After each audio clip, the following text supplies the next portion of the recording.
नमस्कार। Bihar matters YouTube channel की हमारी इस विशेष डीप डाइव सीरीज में सभी विद्यार्थियों और अभ्यर्थियों का स्वागत है। जी, स्वागत है आप सभी का। आज का हमारा जो व्याख्यान है, जो विषय हमने स्रोत सामग्री से चुना है, वो है भारत के रणनीतिक बुनियादी ढांचा और राष्ट्रीय विकास रूपरेखा। मतलब आसान भाषा में कहें तो देश के इंफ्रास्ट्रक्चर का वो ताना बाना जो हमारी अर्थव्यवस्था को एक नई दिशा दे रहा है। बिल्कुल। और ये विषय कोई सामान्य विषय नहीं है। मैं बता दूं कि आगामी बीपीएससी, बिहार सीजीएल, बीएसएसएससी, एसआई और जो शिक्षक भर्ती परीक्षाएं हैं, उन सभी के दृष्टिकोण से ये व्याख्यान अत्यंत महत्वपूर्ण है। हाँ, ये सिर्फ महत्वपूर्ण ही नहीं बल्कि कह सकते हैं कि निर्णायक है। हमारा उद्देश्य आज यही है कि हम इस विषय का पूरी तरह से एक अकादमिक और गंभीर विश्लेषण करें। जी। और सबसे अच्छी बात यह है कि हम सिर्फ योजनाओं के नाम या साल नहीं रटने वाले हैं। आज की चर्चा पूरी तरह से स्रोत सामग्री पर आधारित है, जहां हम समझेंगे कि कोई भी नीति क्यों लाई गई। क्योंकि जब हम क्यों और कैसे समझ लेते हैं तो तथ्य अपने आप याद हो जाते हैं। सही कहा आपने। तो बिना किसी देरी के हम अपने पहले और शायद सबसे बड़े विषय से शुरुआत करते हैं। पीएम गति शक्ति नेशनल मास्टर प्लान। जी, गति शक्ति। इसे 13 अक्टूबर 2021 को लॉन्च किया गया था और ये वाणिज्य और उद्योग मंत्रालय के अंतर्गत आता है। लेकिन अक्सर अभ्यर्थियों को ये कंफ्यूजन होता है कि ये योजना असल में है क्या। क्या ये कोई नई सड़क या नया रेलवे ट्रैक बनाने की योजना है? यही सबसे बड़ी गलतफहमी है। मैं स्पष्ट करना चाहूंगी कि गति शक्ति अपने आप में कोई सड़क, पुल या रेल बनाने की योजना नहीं है। हमारी स्रोत सामग्री इसे एक डिजिटल प्लेटफॉर्म के रूप में परिभाषित करती है। डिजिटल प्लेटफॉर्म मतलब ये निर्माण नहीं कर रहा है? नहीं, आप इसे एक बहुत बड़े डिजिटल कंट्रोल रूम की तरह समझ सकते हैं। ये एकीकृत बुनियादी ढांचा योजना के लिए एक प्लेटफॉर्म है। एकीकृत बुनियादी ढांचा, इसका मतलब है कि अलग-अलग चीजों को एक साथ लाना? बिल्कुल। देखिए, पहले क्या होता था, मान लीजिए सड़क परिवहन मंत्रालय ने बहुत मेहनत से एक नई सड़क बनाई। हाँ, ऐसा अक्सर होता है। सड़क बन के तैयार हुई और ठीक 2 दिन बाद टेलीकॉम विभाग वाले आकर उस नई सड़क को खोद देते थे। अरे हाँ, क्योंकि उन्हें अपनी फाइबर केबल बिछानी होती थी। एकदम सही। और फिर केबल बिछने के बाद जल विभाग वाले पानी की पाइपलाइन के लिए आ जाते थे। मतलब विभागों के बीच कोई तालमेल ही नहीं था। ये तो हम सबने अपने शहरों में व्यावहारिक रूप से देखा है। इसमें समय और पैसे दोनों की भारी बर्बादी होती है। इसी को जड़ से खत्म करने के लिए 13 अक्टूबर 2021 को ये प्लेटफॉर्म लाया गया। ये एक जीआईएस आधारित प्लेटफॉर्म है। जीआईएस यानी ज्योग्राफिक इंफॉर्मेशन सिस्टम। तो ये एक तरह का डिजिटल नक्शा है? जी, एक ऐसा डिजिटल नक्शा जिसमें 16 अलग-अलग मंत्रालयों को एक साथ जोड़ दिया गया है। 16 मंत्रालय, ये आंकड़ा याद रखना बहुत जरूरी है। बिल्कुल। अब अगर कोई सड़क बननी है तो उस डिजिटल प्लेटफॉर्म पर रेलवे, टेलीकॉम, जल शक्ति, सभी 16 मंत्रालयों को एक ही जगह दिख जाएगा कि काम कहाँ हो रहा है, ताकि वे अपनी योजनाएं उसी समय के लिए बना सकें और बार-बार तोड़फोड़ ना हो। ये वाकई बहुत दिलचस्प है।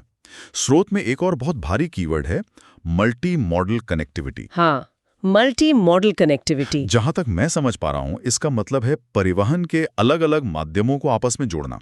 इसके 5 प्रमुख फोकस क्षेत्र बताए गए हैं: सड़क, रेलवे, बंदरगाह, हवाई अड्डे और लॉजिस्टिक्स। जी, इसे ऐसे समझिए कि अगर एक व्यापारी को अपना माल देश के एक कोने से दूसरे कोने तक भेजना है, तो उसे सड़क से रेलवे स्टेशन और रेलवे से बंदरगाह तक माल ले जाना होगा। और अगर इन 5 क्षेत्रों के बीच कनेक्टिविटी अच्छी नहीं होगी, तो माल पहुंचने में बहुत समय लगेगा। बिल्कुल, हफ्तों लग जाएंगे और खर्च भी बहुत आएगा।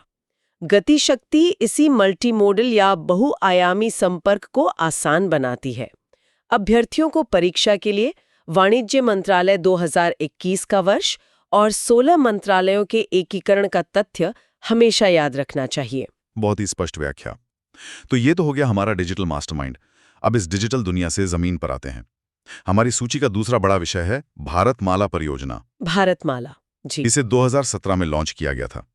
चूंकि ये सड़क मार्गों से जुड़ी है, तो जाहिर है इसका मंत्रालय सड़क परिवहन और राजमार्ग मंत्रालय है। बिल्कुल। और भारतमाला देश के राजमार्गों के विकास और आर्थिक कॉरिडोर के निर्माण की अब तक की सबसे बड़ी परियोजनाओं में से एक है। स्रोत सामग्री में इसके पहले चरण यानी फेज 1 का एक बहुत ही विशिष्ट लक्ष्य दिया गया है।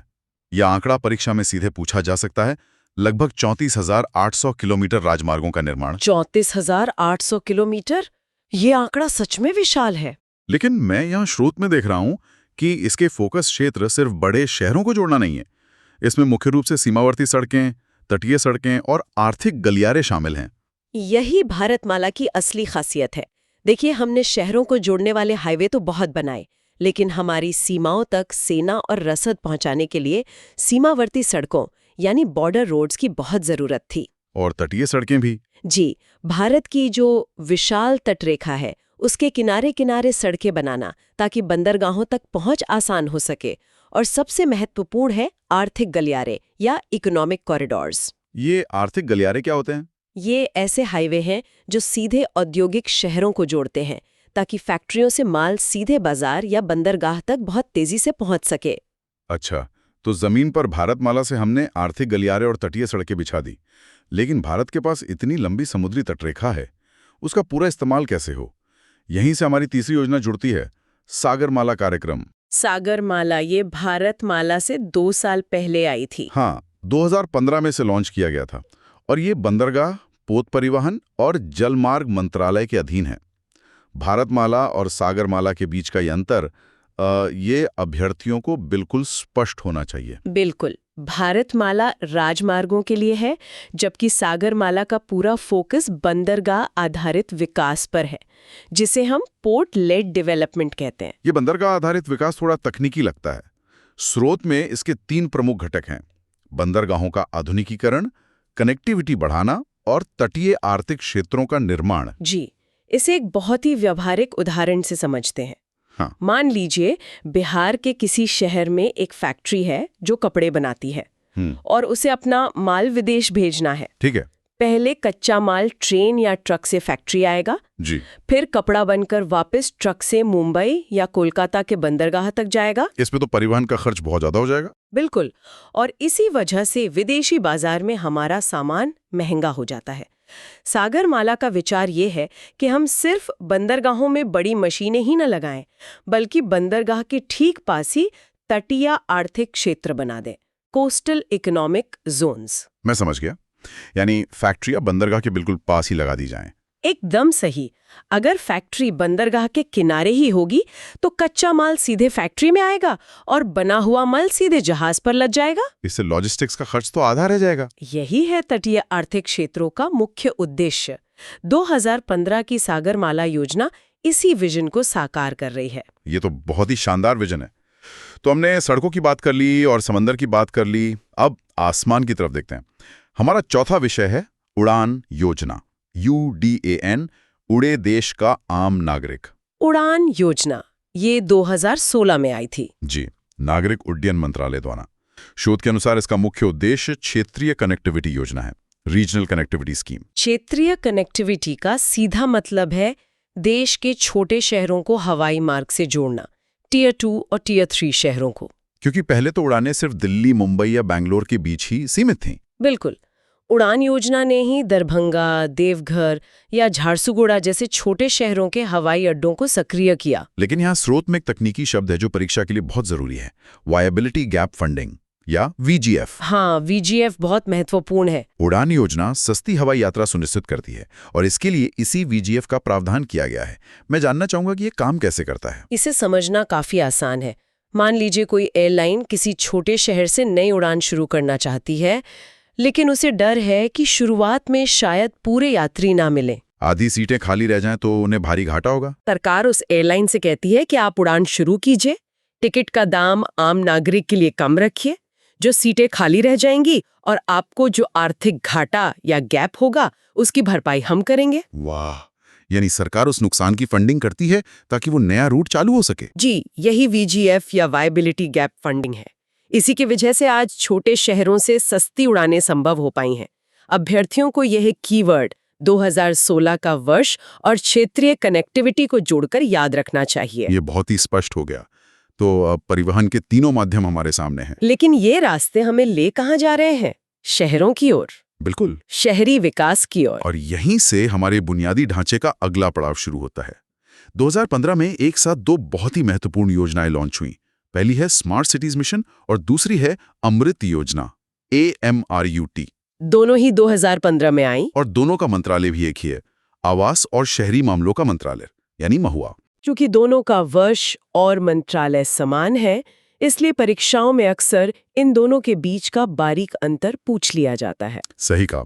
अगर हम पहले स्मार्ट सिटीज मिशन को देखें तो स्रोत सामग्री बताती है कि इसमें 100 शहरों का विकास लक्ष्य है। 100 शहर, जी। और इसका उद्देश्य स्मार्ट समाधानों का उपयोग करके शहरी बुनियादी ढांचे में सुधार करना है, जैसे कि cameras, sensors, smart traffic lights और वाईफाई। बिल्कुल। लेकिन यहाँ एक सोचने वाली बात है। आप किसी शहर में स्मार्ट ट्रैफिक लाइट और वाईफाई तो लगा दें, लेकिन अगर उस शहर में पीने का साफ पानी नहीं है या सीवरेज लाइनें खुली हुई हैं, तो क्या वो सही मायने में स्मार्ट कहलाएगा? बिल्कुल नहीं। बुनियादी जरूरतें तो सबसे पहले चाहिए। और यहीं पर 2015 की दूसरी योजना अमृत की भूमिका आती है, Atal mission for rejuvenation and urban transformation. अच्छा, तो अमृत बुनियादी चीजों पर फोकस करती है। जी, ये उन बुनियादी चीजों पर फोकस करती है जो शायद बाहर से चमचमाती नहीं दिखती, लेकिन शहर के लिए जीवनदायी हैं। हमारी सामग्री के अनुसार अमृत का फोकस क्षेत्र है जल आपूर्ति, सीवरेज नेटवर्क और मूलभूत शहरी बुनियादी ढांचा। मैं इस पे सोच रहा था कि अगर हम शहर को एक शरीर की तरह समझें तो अमृत योजना शहर का पाचन तंत्र और रक्त संचार ठीक कर रही है, पानी और सीवरेज के जरिए। बहुत ही सटीक उदाहरण है ये। और स्मार्ट सिटीज मिशन उस शहर को एक तेज दिमाग दे रहा है, तकनीक और डेटा के जरिए। दोनों का साथ चलना बहुत जरूरी है। बिल्कुल। अभ्यर्थियों को बस यही याद रखना है, स्मार्ट सिटीज मतलब 100 शहर और स्मार्ट तकनीक, और अमृत मतलब जल आपूर्ति और सीवरेज। दोनों महुआ के अधीन और दोनों 2015 में। और इसी कड़ी में 2015 की ही एक और बहुत बड़ी योजना है जो इंसानी जीवन की सबसे बड़ी जरूरत यानी घर को पूरा करती है, प्रधानमंत्री आवास योजना, PMAY। इसका लक्ष्य बहुत सीधा है, सभी के लिए आवास, हाउसिंग फॉर ऑल। लेकिन यहाँ मंत्रालयों को लेकर अभ्यर्थियों को थोड़ा सावधान रहने की जरूरत है। जी हाँ, क्योंकि प्रधानमंत्री आवास योजना के 2 हिस्से हैं। शहरी क्षेत्रों के लिए PMAY अर्बन है, जिसे आवास और शहरी मामलों का मंत्रालय चलाता है। और ग्रामीण के लिए? ग्रामीण क्षेत्रों के लिए PMAY ग्रामीण है, जिसकी जिम्मेदारी ग्रामीण विकास मंत्रालय के पास है। ये एक ऐसा पॉइंट है जहां परीक्षाओं में अक्सर अभ्यर्थियों को फंसाया जाता है। ये बहुत जरूरी पॉइंट था। स्रोत सामग्री में शहरी योजना के 3 तकनीकी वर्टिकल दिए गए हैं। पहला है इन सीटू मलिन बस्ती पुनर्विकास, इन सीटू स्लम रीडेवलपमेंट। ये इन सीटू क्या होता है? इन सीटू का मतलब होता है उसी स्थान पर। देखिए, पहले जब मलिन बस्तियों या झुग्गियों को हटाया जाता था, तो वहां रहने वाले लोगों को शहर से 20 किलोमीटर दूर नई जगह भेज दिया जाता था, जिससे उनका रोजगार छिन जाता था। बिल्कुल। इस योजना के तहत सरकार प्राइवेट बिल्डर्स के साथ मिलकर एक नया तरीका लाई है। जहां झुग्गी है, उसी जमीन पर एक बहुमंजिला पक्की इमारत बना दी जाती है। नीचे की मंजिलों में उन स्लम वालों को पक्के घर दे दिए जाते हैं। और ऊपर की मंजिलें? ऊपर की मंजिलें बिल्डर बाजार में बेचकर अपना मुनाफा कमा लेता है, यानी बिना लोगों को विस्थापित किए उसी जगह पर उनका पुनर्विकास करना। ये तो बहुत ही व्यावहारिक सोच है। इसके अलावा 2 और वर्टिकल हैं, क्रेडिट लिंक सब्सिडी, यानी अगर आप घर बनाने के लिए लोन लेते हैं तो सरकार ब्याज में कुछ सब्सिडी देगी, और किफायती आवास, यानी कम कीमत वाले घरों का निर्माण। बिल्कुल। तो हम कह सकते हैं कि 2015 का वर्ष शहरी विकास के लिए एक स्वर्ण वर्ष की तरह था। स्मार्ट सिटीज, अमृत और PMAY अर्बन तीनों एक साथ आए। चलिए अब शहरों से वापस पटरियों पर लौटते हैं। हमारी सूची का 8वां विषय भारत के औद्योगिक विकास की रीढ़ है, डेडिकेटेड फ्रेट कॉरिडोर, DFC। यह रेल मंत्रालय के अंतर्गत आता है। जी, और इसकी कार्यान्वयन एजेंसी DFCCI है। इसमें ईस्टर्न DFC और वेस्टर्न DFC का जिक्र है। लेकिन इसका असल उद्देश्य क्या है? नोट्स बहुत स्पष्ट करते हैं कि इसका उद्देश्य माल ढुलाई क्षमता को बढ़ाना और रेलवे नेटवर्क पर भीड़-भाड़ कम करना है। भीड़-भाड़ कम करना मतलब यात्री ट्रेनों से अलग करना। हाँ, इसे ऐसे समझिए कि अभी हमारे देश में एक ही पटरी पर राजधानी एक्सप्रेस जैसी तेज यात्री ट्रेनें भी चलती हैं और कोयला ढोने वाली धीमी मालगाड़ियां भी। जब राजधानी आती है तो मालगाड़ी को रोक दिया जाता है। बिल्कुल। मालगाड़ी को लूप लाइन में घंटों खड़ा कर दिया जाता है। इसे माल पहुंचने में बहुत देरी होती है। तो DFC इसका क्या समाधान निकाल रहा है? DFC का सीधा मतलब है कि मालगाड़ियों के लिए अलग से एक बिल्कुल नई और विशेष रेलवे लाइन बिछाना, एक तरह का VIP एक्सप्रेसवे जो सिर्फ मालगाड़ियों के लिए है। इस पटरी पर कोई यात्री ट्रेन नहीं आएगी? बिल्कुल नहीं। इससे वेस्टर्न कॉरिडोर जो दादरी से मुंबई तक है और ईस्टर्न कॉरिडोर जो लुधियाना से पश्चिम बंगाल तक है, वहां माल बिना रुके बहुत तेजी से बंदरगाहों और फैक्ट्रियों तक पहुंचेगा। ये तो लॉजिस्टिक्स की दुनिया में एक बहुत बड़ी क्रांति है। अब हम अपनी चर्चा के उस पड़ाव पर आ गए हैं जहां एक बड़ा सवाल उठता है। सवाल पैसे का? बिल्कुल। इन सब चीजों के लिए सड़क, बंदरगाह, स्मार्ट शहर, फ्रेट कॉरिडोर, इन सब के लिए इतना पैसा कहां से आएगा और इसकी योजना कैसे बनेगी? यहीं पर हमारी 9वीं और सबसे महत्वपूर्ण कड़ी जुड़ती है, राष्ट्रीय अवसंरचना पाइपलाइन यानी NIP। इस NIP को 2019 में लॉन्च किया गया था। इसका मूल उद्देश्य है बुनियादी ढांचे में निवेश की योजना बनाना। निवेश की योजना बनाना। जी, दरअसल इंफ्रास्ट्रक्चर के प्रोजेक्ट्स बहुत महंगे होते हैं, उन्हें पूरा होने में सालों लगते हैं। अगर कोई निवेशक, मान लीजिए कोई विदेशी निवेशक, भारत में पैसा लगाना चाहता है, तो उसे पता होना चाहिए कि अगले 5 सालों में सरकार किन क्षेत्रों में काम करने वाली है। यानी यहाँ पाइपलाइन का मतलब किसी पानी की पाइपलाइन से नहीं है, बल्कि प्रोजेक्ट्स की एक कतार या सीरीज से है। एकदम सही। वित्त मंत्रालय ने 2019 में ये घोषणा की कि हम एक पाइपलाइन बना रहे हैं जिसमें लाखों करोड़ के प्रोजेक्ट्स की एक सूची होगी। इसमें ऊर्जा, सड़कें, शहरी विकास और रेलवे, इन चारों प्रमुख क्षेत्रों को रखा गया। इससे निवेशकों को एक स्पष्ट विजन मिला कि भारत का पैसा कहाँ खर्च होने वाला है। बिल्कुल। ये सच में पूरे सिस्टम को एक वित्तीय दिशा देने वाला कदम है। अब जब हमने इन सभी 9 योजनाओं के क्या, क्यों और कैसे को गहराई से समझ लिया है, तो हम इस व्याख्यान के सबसे महत्वपूर्ण वैचारिक चरण में पहुंच गए हैं, हाई यील्ड रिवीजन टेबल। परीक्षा से ठीक पहले ये टेबल अभ्यर्थियों के सबसे ज्यादा काम आती है। आइए इसका एक त्वरित और संवादात्मक रिकैप करते हैं। तो चलिए शुरू करते हैं मास्टरमाइंड से, गति शक्ति। वर्ष 2021, मंत्रालय, वाणिज्य, और इसका कीवर्ड है एकीकृत बुनियादी ढांचा और 16 मंत्रालयों का डिजिटल प्लेटफॉर्म। जमीन पर बिछता जाल, भारतमाला। 2017, सड़क परिवहन मंत्रालय, 34,800 किलोमीटर का लक्ष्य और कीवर्ड है राजमार्ग और आर्थिक गलियारे। समंदर के किनारे विकास, सागरमाला। भारतमाला से 2 साल पहले यानी 2015 में बंदरगाह मंत्रालय, कीवर्ड है बंदरगाह आधारित विकास। आसमान की उड़ान, उड़ान योजना। 2016, नागरिक उड्डयन मंत्रालय, इसका सबसे जरूरी कीवर्ड है क्षेत्रीय हवाई संपर्क और VGF की सुविधा। 2015 का वो स्वर्ण वर्ष जब शहरी विकास की 3 योजनाएं आईं। पहली, स्मार्ट सिटीज। वर्ष 2015, महुआ मंत्रालय, फोकस 100 शहर और शहरी तकनीक। शहर का पाचन तंत्र ठीक करने वाली योजना, अमृत। JV 2015, महुआ मंत्रालय, फोकस है बुनियादी शहरी ढांचा जैसे जल और सीवरेज। और सबको घर देने वाली PMAY। 2015, मंत्रालय 2 हैं, शहरी के लिए महुआ और ग्रामीण के लिए ग्रामीण विकास मंत्रालय। कीवर्ड है आवास और इन सिटू पुनर्विकास। और अंत में सबको पैसा देने वाली योजना, NIP, राष्ट्रीय अवसंरचना पाइपलाइन। 2019, वित्त मंत्रालय, फोकस ऊर्जा, सड़क, रेलवे में इंफ्रा पाइपलाइन या निवेश की योजना। बहुत ही शानदार रिकैप रहा है। इस हाई यील्ड रिवीजन टेबल का एक एक शब्द BPSC और अन्य परीक्षाओं के लिए बिल्कुल सोने के समान मूल्यवान है। मैं पूरी तरह सहमत हूँ। इन सभी तथ्यों को उनकी अवधारणाओं के साथ जोड़कर देखना ही सफलता की असली कुंजी है। हम सभी विद्यार्थियों को दृढ़ता से सलाह देंगे कि वे अपने नोट्स को बार-बार पढ़ें। हाँ, क्योंकि रिवीजन ही आपको परीक्षा कक्ष में उस कंफ्यूजन से बचाएगा, जहां अक्सर 2015 और 17 के बीच दुविधा हो जाती है। बिल्कुल। एक तरफ 2019 का NIP है, जो बुनियादी ढांचे के लिए लाखों करोड़ों के वित्तीय निवेश की व्यवस्था कर रहा है।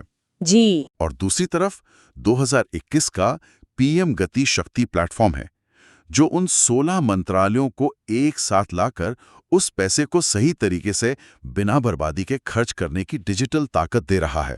क्या बात है! अगर मुख्य परीक्षा में यानी मेंस में अभ्यर्थी इस बात का विश्लेषण कर पाएं कि कैसे NIP का पैसा और गति शक्ति का डिजिटल एकीकरण मिलकर भारत के संपूर्ण विकास का इंजन बन रहे हैं, तो उनका उत्तर बाकियों से बहुत उत्कृष्ट होगा। बिल्कुल, ये स्वतंत्र रूप से सोचने और खुद से विश्लेषण करने का एक बेहतरीन विषय है। जी। और इसी तरह के विश्लेषणात्मक और परीक्षा उपयोगी दृष्टिकोण के साथ हमारी ये अध्ययन श्रृंखला आगे भी जारी रहेगी। अगले व्याख्यान में हम कुछ नए, चुनौतीपूर्ण और महत्वपूर्ण विषयों को इसी तरह आसान भाषा में डिकोड करेंगे। तब तक के लिए अपने अध्ययन को सुव्यवस्थित रखें, आज सीखी गई अवधारणाओं को याद रखें और तथ्यों का निरंतर अभ्यास करते रहें। सभी को बहुत बहुत शुभकामनाएं। बिहार मैटर्स यूट्यूब चैनल की टीम की ओर से सभी विद्यार्थियों को उनकी आगामी परीक्षाओं के लिए ढेरों शुभकामनाएं। पूरे आत्मविश्वास के साथ पढ़ाई करते रहें। धन्यवाद और मिलते हैं अगली चर्चा में।